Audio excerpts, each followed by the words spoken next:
આજે આપણે નાના મોટા સૌને ભાવે તેવો ગિલ્ટ ફ્રી ખાઈ શકાય તેવો આઈસ્ક્રીમની રેસીપી જોઈશું જે એકદમ હેલ્ધી એવો બને છે। તો તેના માટે સૌથી પહેલાં એક બાઉલમાં 1 લીટર જેટલું ફૂલ ફેટ મિલ્ક લઈ લેશું, તેને ગરમ કરવા માટે રાખીશું। એક મોટા બાઉલમાં 2 કપ જેટલા મખાના, 1/3 કપ જેટલા કાજુ, બદામ, સનફ્લાવર સીડ્સ અને મસ્કમેલન એટલે કે પમ્પકિન સીડ્સ એડ કરી દેશું। સાથે આપણે પિસ્તા એડ કરેલા છે, 250 ગ્રામ ઉપર મેં ખજૂર એડ કરેલો છે, તમને જેટલી સ્વીટનેસ ભાવે તેટલો તમે એડ કરી શકો છો। અને 2 થી 3 ટેબલસ્પૂન જેટલો કોકો પાવડર એડ કરી દેશું। બધી વસ્તુને અડધાથી પોણા કલાક માટે રેસ્ટ આપી દેશું જેથી કરીને સરસ એવું પલળી જાય।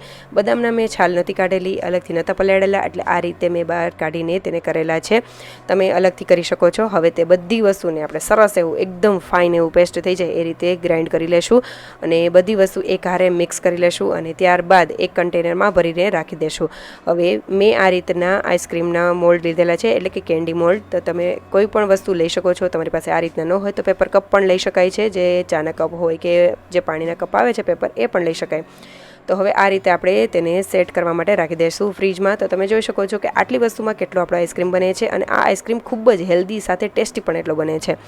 હવે આપણે તેને ફ્રીઝરમાં રાખી દઈશું, એક દિવસ માટે મેં રાખેલું હતું અને ત્યારબાદ આપણે તેને લઈ લેશું। તો તમે જોઈ શકો છો કેવો આઈસ્ક્રીમ બનેલો છે, મારી દીકરીને તો ખૂબ જ ભાવેલો। તમે પણ એક વખત જરૂરથી આ રીતનો ટ્રાય કરજો, બહુ જ હેલ્ધી પણ છે અને ટેસ્ટી પણ લાગે છે અને ગિલ્ટ ફ્રી આપી પણ શકાય તેવો છે। આમાં કોઈ પણ જાતના ક્રીમ કે એવું કંઈ વસ્તુનો ઉપયોગ નથી કરતા, તમે ફરાળમાં પણ ખાઈ શકો છો।